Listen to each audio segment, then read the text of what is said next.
네, 반갑습니다. 12월 3일 토요일입니다. 자, 오늘 날씨가 조금은 풀린 듯한 느낌이에요. 네. 하지만 날씨가 이제 눈도 좀 오고, 네. 조금 흐리멍텅하기 때문에, 나들이하기 좀 애매할 것 같긴 합니다. 그렇기 때문에, 이렇게 종목 진단을 통해서 여러분들에게 또 즐거움을 선사해 드리려고 왔습니다. 핑계예요. 네. 자, 어쨌든 오늘은 거래량 특징 종목 SK하이닉스와 현대두산인프라코어 그리고 네이버, 카카오, 삼성전자와 다원시스까지 이렇게 알려드리도록 하겠습니다. 요 종목들 어떤 이슈들이 있고 또 어떤 식으로 대응을 해야 되는지 한번 알아보도록 하죠. 하이닉스 먼저 좀 알아볼까요? 네. 차트 보도록 하겠습니다. 하이닉스 같은 경우 차트를 보시면 주가가 좀 애매해졌죠. 주가가 이제 단기적으로 좀 많이 떨어지게 되면서 변화를 좀 겪었습니다. 음봉이 두 번 나왔어요. 네, 첫날 이 12월 1일 날 나온 음봉은 그렇게까지 무섭진 않지만 그래도 어제 12월 2일 날 나온 음봉은 3% 넘게 하락하게 되면서 주가가 좀 애매해졌습니다. 다만 이제 외국인들과 기관들의 매도가 단기간에 좀 쏟아졌다라는 느낌이죠. 이게 어제 매도가 좀 많이 나왔어요. 그래서 그 부분이 주가 하락에 어떤 영향을 좀 주지 않았을까 생각되는데, 현재 시점에서 본다면 이 종목의 저점 지지 라인 때는 8만원대 초반이네요. 한 8만 1,000원쯤 나올 것 같은데요. 네, 8만 1,000원쯤 나오네요. 자, 그 정도 라인 때. 그러면 이제 막바지가 다 나왔다는 얘기가 되는 거죠. 그리고 지금 이렇게 저점권에서 계속 움직여준다라는 것은 뭐 일단 지지선 테스트만 잘 완성시키고 나면 주가가 반등할 때 더 많은 힘이 됩니다. 왜냐면 저점이 그만큼 단단해진다는 얘기가 되는 거죠. 그래서 주가가 반등세를 보이게 됐을 경우에는 강한 흐름을 보일 수 있습니다. 아직까지 시가총액 상위권에 들어가 있기 때문에 이 삼성전자나 또는 LG에너지솔루션 그리고 삼성바이오로직스, SK하이닉스 이런 정도의 종목군들은 외국인들이 시장을 마음대로 만들어내는 그런 어떤 타겟팅되는 요소에 좀 속하게 된다 보시면 되겠습니다. 그래서 지금은 이제 다음 주 만기를 염두에 둔 그런 어떤 시장 맞추기 그런 전략에 대형주들이 좀 희생되지 않았을까 생각되는 모습이고요. 외국인들이 팔아먹은 만큼 다시 또 사들일 것인가 이 부분이 중요합니다. 이제 다음 주 시점에서 외국인들 매수가 다시 들어와 주면서 반등을 좀 시켜주게 된다면 얘네들도 매집하는구나 라고 생각하시면 됩니다. 이건 삼성전자도 마찬가지겠지만 일단은 저점권에 들어와 있을 때는 매도하실 이유가 없어요. 지금은 홀딩 유지 그대로 하시면 됩니다. 다만 위쪽 라인대에서 지금 역배열 진행 중이고요. 그리고 저항대 그대로 남아있잖아요. 매수 들어가시면 안 돼요. 매수는 지금 들어가지 마시고요. 9만원대 이상 넘어갔을 때 그럴 때 접근하시면 되겠습니다. 자, 완전하게 저항대 넘어가는 자리는 95,000원 라인 10만원까지 돌파가 돼야 될 것 같은데요. 그 정도까지 넘어가려면 시간이 조금 필요할 거고요. 그 자리를 넘어가게 되면 장기 이평선 일단은 121선 넘어갈 거고요. 200일선도 돌파가 가능할 것 같습니다. 다만 200일선은 저항선을 작용하는 경우가 많이 있기 때문에 121선을 넘어간다고 하더라도 9만원에서 10만원 넘어가는 시점에서는 저항이 들어갈 것 같다 판단됩니다. 단기적으로 보실 분들은 10만원 정도까지만 생각하시는 게 좋을 것 같고요.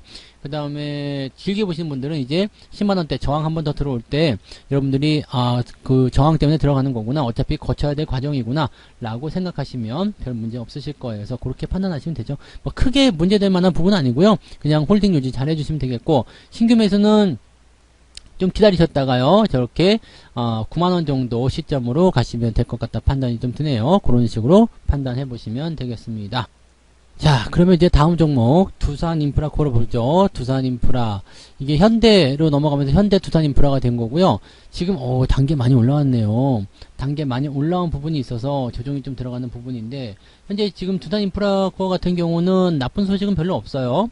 네, 중국의 의존도를 낮추면서 뭐 수익성이 더 좋아질 것이다. 그래서 최근에 이제 목표 주가를 올리겠다라는 이야기 좀 있었고요. 그 다음에 11월 달 같은 경우는 외국인하고 기관 매수가 강하게 들어왔죠. 지금까지도 유지가 되고 있는 모습이라서 주가가 단기적 조정을 좀 받았지만 그렇게까지 위협적이진 않다고 보시면 되겠습니다. 이제 주가 반등이 좀 나타날 수 있는 포인트가 아닌가 생각됩니다. 자, 지금 추세는 전환이 된 모습이고요. 대신에 전환된 포인트에서 뭐 특별한 어떤 그런 조짐이나 그런 거 없이 그냥 바로 당겨버렸죠. 그래서 이런 부분들은 조금 부담은 되겠습니다만, 이평선들이 지금 수렴을 통해서 정배열로 전환되어 가는 과정이기 때문에 주가 상승 가능할 것 같아요. 근데 지금 현재 시점에서 우리가 생각해야 될 부분은 뭐냐면, 자, 21선 지지를 받을 것이냐, 아니면 더 내려가서 이제 7,000원대 아래 6,500원 정도 수준에서 지지를 받을 것이냐, 이게 중요한 부분이에요. 그래서 지금 여러분들 단기적으로 생각했을 때 6,500원까지 빠지게 되면은 거의 한 15% 넘는 변동성 보일 수밖에 없거든요. 그러니까 이 상태가 나타나면은 일단은 수익률을 반납하는 게 조금 기분 나쁠 수도 있거든요. 그래서 지금은 지지선대를 21선을 보는 게 유리합니다. 21선, 즉 7,800원쯤 되겠네요. 7,800원 이탈하게 되면 일단은 단기적으로 차익 실현 들어가시고요. 그 다음에 아래쪽까지 들어왔을 때 대응들 하시면 되겠습니다. 만약에 7,800원 깨지 않고 이 자리에서 왔다리 갔다리 하면서 계속 유지가 된다, 그럼 그냥 놔두세요. 왜냐면 횡보 조정을 통해서 이 아래쪽에 있는 지지 라인대를 끌어올리려는 움직임일 수도 있거든요. 그래서 지금은 나빠 보이지 않아요. 나빠 보이지 않기 때문에 가지고 계신 분들 홀딩 전략이고, 21선 지지를 볼 것이냐, 아니면 더 아래쪽 6,500원, 7,000원 사이 구간의 지지를 볼 것이냐, 이것만 결정하시면 되겠습니다. 그러니까 지금 현재 시점에서는 조정은 필수다. 조정은 필수이긴 한데 얕게 들어가는 것을 가지고 뭐 볼 것이냐, 아니면 저 밑에 쪽 떨어지는 포인트까지 감안하면서 대응할 것이냐에 대한 부분이 좀 될 것 같습니다. 여기까지 떨어지게 되면은 일단 지지선대가 형성되기 때문에 눌림목 형태의 반등으로 갈 수가 있겠죠. 그래서 기대감은 좀 이따 보시면 될 것 같고요. RSI 지표가 지금 과매수 들어갔던 상황이기 때문에 약간의 조정은 필수적이다라고 판단할 수밖에 없습니다. 그래서 이 정도 판단하시면 되겠고, 신규 매수는 지금 단기적 조정이 예상되는 구간이기 때문에 매수 들어가실 필요가 없겠죠. 가장 좋은 자리 매수는요, 아래쪽까지 들어왔을 때 매수하는 부분인데, 지금 7,500원 라인대, 7,600원, 700원 요런 라인대에서 매수하는 거는 조금 어렵습니다. 그래서 조정이 얕게 지나가면은 내 종목이 아니구나 생각하면서 그냥 버리시면 되는 거고요. 그 다음에 아래쪽으로 통과해서 7,000원 아래쪽까지 떨어지게 된 다음에 반등이 나간 자리가 된다라면 이런 눌림목 형태의 공략으로 진입을 해보시면 좋을 것 같습니다. 회사 자체나 뭐 재료 자체가 나쁘지 않기 때문에 지지만 잘 받아주고 패턴만 잘 만들어준다면 수급의 영향과 그 다음에 추세의 영향으로 주가가 더 상승할 수 있겠습니다. 이 종목은 그냥 홀딩 하셔도 괜찮을 것 같아 보여요. 네, 참고하시고요. 자, 네이버 가겠습니다. 네이버 보시면 이것도 지금 보시면 추세가 나쁘지 않네요. 자, 우상향 패턴들 지금은 뭐 종목들 자체가 다 그런 것 같아요. 뭐 조정을 좀 받는다고 하더라도 크게 문제될 만한 부분은 없고 또 꼭 필요한 조정이고 막 그런 모습인 것 같아요. 우상향 패턴 진행되고 있고요. 카카오나 이런 것과는 좀 다르게요. 분위기는 좋은 편이죠. 그래서 우상향이 진행되고 있는 모습, 이렇게 된다면 나쁘지 않죠. 여기다가 지금 미국 쪽에서 금리 인상의 속도를 조절하겠다, 이것이 또 호재로 작용했단 말이에요. 왜 그러냐면 기술주들의 어떤 반등을 예상해 볼 수 있기 때문에 이런 종목들의 움직임들 좋아질 수 있겠죠. 그래서 영향을 그렇게 받는다 판단하시면 되겠고, 다만 외국인들이 일단은 매도를 계속해서 진행하는 모습이 있었고 기관들이 받아들인 모습만 있었다라는 걸 판단해 봤을 때 단기적 상승으로만 연결될 가능성이 높겠죠. 그래서 위쪽에 저항 라인대가 현재 시점에서는 23만원 정도 되는 것 같고요. 그 다음에 저점 지지가 가까이 있었다는 말씀 지난번에 해드린 것 같아요. 그래서 여기서 바로 반등이 나가는 모습이 나타났고요. 추가 상승이 나타난다면 한 23, 4만원 정도까지는 반등 가능하다 보시면 되겠습니다. 자, 그러면 23, 4만원까지 반등이 가능할 때 내가 만약에 지금 매수하면 얼마나 먹을 수 있겠는가? 그래도 한 20% 가까이 대응이 가능하겠네요. 그러면 현재 시점에서의 매수는 양봉이 붙여줄 때 19만원 정도 시점에서 매수 포인트 괜찮을 것 같아 보이죠? 단기적 관점으로 대응하시기는 괜찮아 보입니다. 다만 갖고 계신 분들은 그대로 홀딩만 유지하시고요. 추가 매수는 하지 않는 게 좋습니다. 변동성이 만약에 아래로 떨어지게 되면은 신규 매수고 뭐고 간에 다 필요 없기 때문에 그렇게 보시면 되겠고요.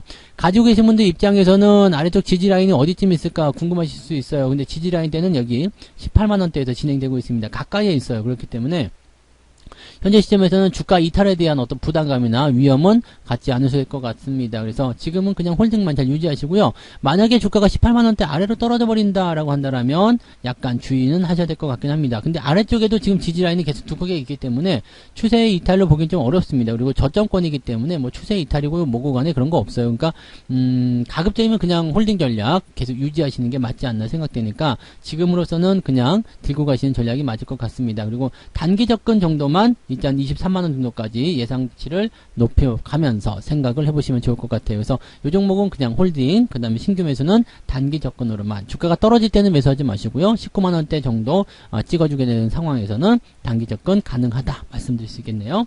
카카오 볼게요. 카카오는 지난번에 설명을 잠깐 드렸지만은 특별 세무조사 이 부분이 가장 걸리는 문제예요. 주가는 올라가고 있는 상승 추세가 맞습니다만은 일단은 과징금을 맞게 된다면 투자 심리가 급격하게 나빠질 수가 있겠죠. 그래서 그 부분 조심하셔야 될 것 같고, 단기 반등에 성공하게 된다면 일단 직전 고점대가 6만원대에서 한번 형성됐기 때문에 이번에 반등하게 되면 이거 넘어갈 가능성이 높아요. 그러면 그 다음에 형성된 자리가 7만원 정도 수준입니다. 그러면 현재가 대비해서 이것도 한 15% 정도 가능해 보이죠. 그러면 뭐 대응점은 나쁘지 않겠습니다. 그래도 뭐 해볼 만한 포인트는 되겠죠. 그래서 주가가 상승하게 된다라면 이제는 직전 고점 6만원대 넘어간다 생각하면서 접근하시면 되는 거니까 가지고 계신 분들은 일단 홀딩 전략이고요.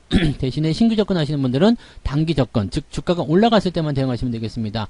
양봉 플러스로 전환되면서 뭐 58,000원 정도 이상은 넘어가 줘야지 매수 포인트가 나오지 않을까 생각합니다. 그리고 직전 고점대 6만원대에서는 약간 주춤거릴 수 있으니까 그런 부분들 참고하시면 되겠고요. 바로 뚫고 올라가 버린다 그럼 쫓아가지 마시고요.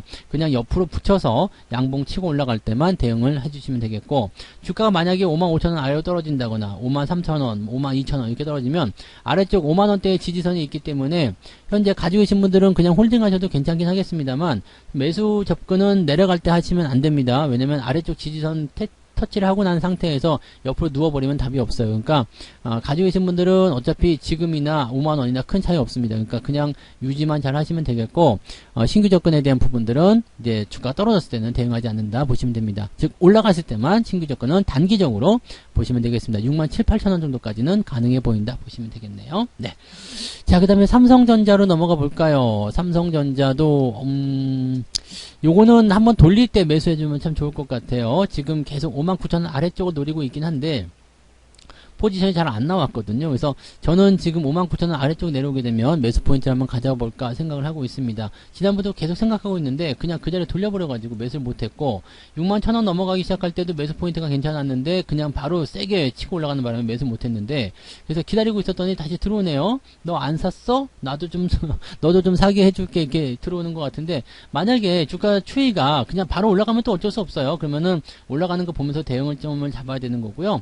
그냥 여기서 추가적으로 내려가서 59,000원대 터치한다거나 비슷한 가격대 형성된다면 저는 내려가는 시점 말고요, 그 터치한 시점 이후에 양봉 붙여주면 매수를 고려하고 있습니다. 그래서 그런 부분을 참고하시면 되겠고, 그 다음에 주가 그냥 올라가 버렸다라고 한다라면 지금으로서는 이제 올라간 상황이 됐을 경우에는 매수 포인트가 61,500원에서 62,000원대로 잡혀야 됩니다. 그래서 이제는 62,000원 정도 수준의 매수 포인트가 나올 수 있다는 걸 참고하시면 되겠습니다. 올라가게 되면 62,000원 돌파 시점에서 매수 따라가시면 되고, 내려가게 되면 59,000원 터치하고 돌파 이렇게 옆으로 서주는 그 형태에서 반등으로 나가는 그 시점을 매수 포인트로 잡아주시면 되겠습니다.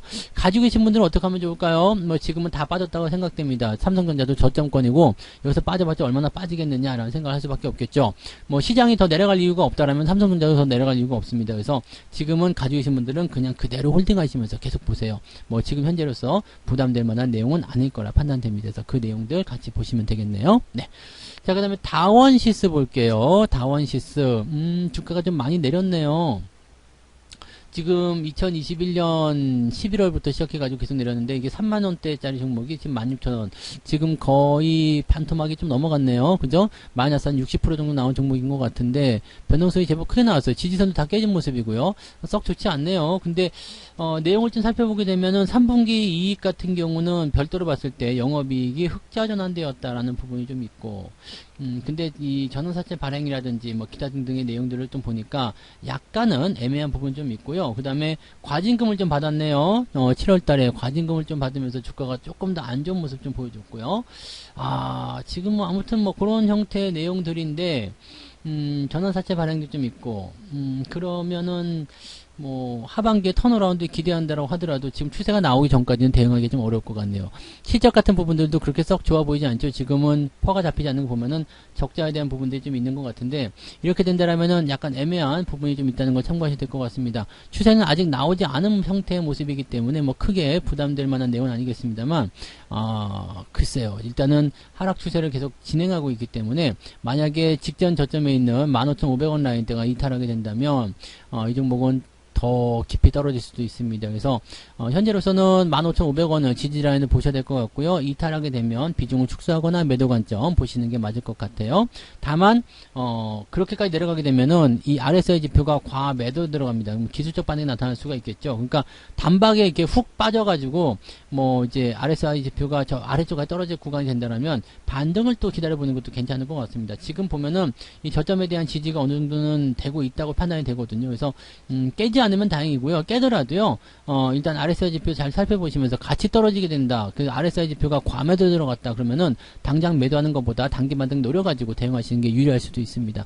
근데 지금 이 종목은 그렇게까지 손대야 될 이유는 별로 없을 것 같아 보입니다. 그래서 이런 부분들 참고하시기 바라고요. 이평선 모여가지고 끌려 내려가는 상황이기 때문에 이 부분들은 조금 조심하셔야 될 것 같습니다. 그래서 요거는 일단 네 그다지 썩 좋은 부분들은 아닌 것 같아 보입니다. 그래서 이런 내용들은 참고하시고요. 또 최근에 나온 뉴스 보시면은 국내 공공기관과 거래가 중단됐다 이런 얘기도 나와요. 글쎄요, 뭐 지금 여기에 대한 또 소송을 제기하겠다, 가처분 신청하겠다 얘기인데 악재들이 끊이지 않는 부분인 것 같아요. 시끄러운 종목은 굳이 건드릴 이유가 없지 않겠습니까? 그래서 대응점을 조금 다르게 잡아보시는 게 좋지 않을까 판단되니까 이런 내용들 참고해 보시기 바라고요. 일단 뭐 전자장비, 기기 이렇게 되어 있기 때문에 업종 영향도 최근에 좀 받았던 것이 아닌가 생각되기도 하겠습니다. 현재로서는 그냥 네 그다지 썩 네, 훌륭해 보이지 않는다라고 판단하셔야 될 것 같은 느낌이에요. 그러니까 그 내용들 보시고 자 이번 연도 분기 영업이익도 흑자 전환을 3분기 하긴 했습니다만 1분기, 2분기 때 워낙 조져놓은 게 많아가지고요. 1분기 때 마이너스 265억, 그 다음에 2분기에 마이너스 411억이네요. 둘이 합치면은 거의 700억 가까운 손실인데 이거를 4분기에 회복하기 어렵습니다. 그러면은 힘들지. 네, 일단은 올해는 적자라고 봐야 되잖아요. 올해 적자면은 네, 조금 힘들지 않나 생각됩니다. 그래서 이런 부분들 참고하시면 되겠네요. 그다지 썩 좋은 패턴은 아닌 것 같아 보여요. 그래서 신규 접근하지 마시고요. 가지고 계신 분들 아래쪽 지지 라인만 잘 체크하시면 되겠고 뭐 더 빠지게 되면 일단 기술적 반등 나올 수 있겠습니다만은 기술적 반등이 나온다고 해서 그렇게까지 네, 매력적인 포인트가 나올 것 같지는 않습니다. 조심을 좀 해야 될 것 같은 종목이라고 보시면 될 것 같네요. 네, 참고하시고요. 자, 이렇게 해서 오늘 6종목 SK 하이닉스와 현대, 두산, 인프라, 코어, 네이버, 카카오, 삼성전자, 다원시스까지 알아봤고요. 네, 잘 참고하셔서 종목들 대응하시기 바랍니다. 저는 내일 또 다른 종목으로 돌아오도록 하겠습니다. 고맙습니다. 본 방송에서 제공되는 모든 정보는 투자 판단의 참고 자료이며 투자의 최종 책임은 본 방송을 이용하는 본인에게 있습니다.